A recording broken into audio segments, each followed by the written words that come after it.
Hello hi viewers, welcome back to my channel SR studio. Please do subscribe. నేనైతే ఇవాళైతే చాలా హ్యాపీగా ఉన్నాను, ఎందుకంటే నాకు 400 సబ్స్క్రైబర్స్ 400 మీద సబ్స్క్రైబర్స్ అయ్యారు. నేనైతే అనుకోలేదు. ఫస్ట్ నేనైతే ఛానల్ స్టార్ట్ చేసిన తర్వాత అసలు మానిటైజేషన్ ఇంకా నాకు కాలేదు.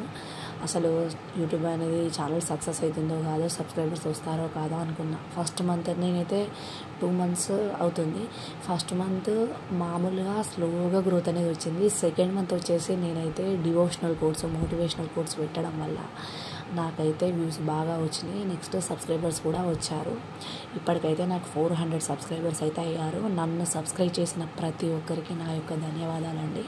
ఇలానే నన్ను సపోర్ట్ చేసి ముందుకు తీసుకెళ్ళాలని నేను కోరుకుంటున్నాను. నేను కూడా ఇంట్రెస్ట్ తోటి మంచి మంచి వీడియోలు చేస్తానని చెప్తున్నానండి. ఇవాళ నేనైతే నా యొక్క థర్స్డే రోజు పూజ వ్లాగ్ అయితే నేనైతే మినీ వ్లాగ్ చేశాను. నేను మామూలుగా సాయిబాబా అంటే నాకు చాలా ఇష్టం. నేనైతే మంచిగా రూమ్ అయితే శుభ్రంగా తుడుచుకొని, కడప అయితే కడుక్కొని, నేనైతే ముగ్గులు అయితే పెట్టుకొని, బొట్లు అయితే పెట్టుకున్నానండి. నెక్స్ట్ నేనైతే దేవుని దగ్గర దీపారాధన అయితే చేసుకున్నాను. నేనైతే సాయిబాబా అంటే నాకు చాలా ఇష్టం. నేనైతే చదువుకునే రోజుల్లో, నాకు మ్యారేజ్ కాకముందు నుండి నేనైతే ఫాస్టింగ్ ఉంటున్నానండి. సాయిబాబా అంటే చాలా ఇష్టం. అందరి దేవుళ్ళన్నా నాకు చాలా ఇష్టం అండి. ఎందుకంటే దేవుని అయితే నేను చాలా నమ్ముతాను. ఓ రోజు కష్టం ఇచ్చినా ఓ రోజు ఆ దేవుడునైతే సక్సెస్ ఇస్తాడని నేనైతే నమ్ముతాను. మనం కష్టపడాలి, ప్రయత్నం చేసేది చేయాలి, ఆ దేవుని చేతిలో పెట్టాలి. ప్రతిఫలం మీద దేవుడు మనకి ఇస్తాడు. ఏదో ఒక రోజు ఆ దేవుడు మనల్ని కాపాడుతాడనే నమ్మకంతో నేనైతే ఉంటున్నానండి. ఛానల్ అయితే ఫస్ట్ ఆఫ్ ఆల్ అయితే నేను సక్సెస్ అవుతుందో కాదో అనుకున్నాను. బట్ సబ్స్క్రైబర్స్ వస్తున్నారు, వ్యూస్ అయితే వస్తున్నాయి. నాకైతే సక్సెస్ అవుతుందనే నమ్మకం వచ్చింది. మీరు కూడా ఎవరైనా స్టార్ట్ చేయాలనుకునే వాళ్ళు చేయండి. మంచి మంచి వీడియోస్ పెట్టండి, ఖచ్చితంగా వ్యూస్ వస్తాయి. అందరూ మీకు సపోర్ట్ చేస్తారని నేను కోరుకుంటున్నాను.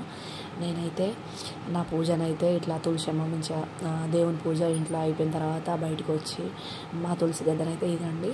మామూలుగా మా తులసమ్మనైతే ఈ మధ్యలో ఎండిపోయిన తర్వాతనైతే నేనైతే మొలకలు, ఆ ఎండిపోయిన మొక్కకి, ఆ ఎండిపోయిన చెట్టుకి పడ్డ విత్తనాలు పడి ఇట్లా చిన్న చిన్న మొలకల్లాగా మొలిసినాయండి. నేను పెడదామనుకున్నాను, బట్ అవే మొలకలు వచ్చాయి. నాకైతే హ్యాపీగా అనిపించింది.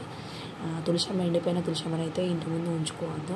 సో అందుకే ఎప్పుడైనా మనం కొత్త మొలక పెట్టుకోవాలి. అవే మొలకలు పడడం వల్ల నాకైతే హ్యాపీగా అనిపించింది. నేనైతే మంచిగా గద్దె కడుక్కొని, మంచిగా బొట్లు ఇట్లా పెట్టుకొని, పూజ అయితే చేసుకొని, ఊది బస్తీలు, నెక్స్ట్ ధూప్ స్టిక్ ఇట్లా ఉంటే ధూప్ స్టిక్ కూడా పెట్టుకుంటాను.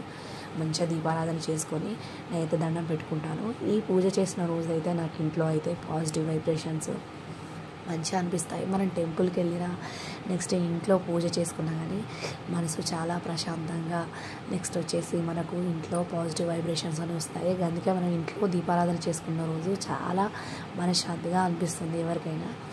నేనైతే నాకు పూజలు అంటే చాలా ఇష్టం. దేవుని పూజించడం అంటే కూడా చాలా ఇష్టం అండి. నేనైతే ఇట్లానైతే ఇంట్లో పూజ చేసుకుంటాను. మీరైతే ఎలా చేసుకుంటారో కామెంట్ చేయండి.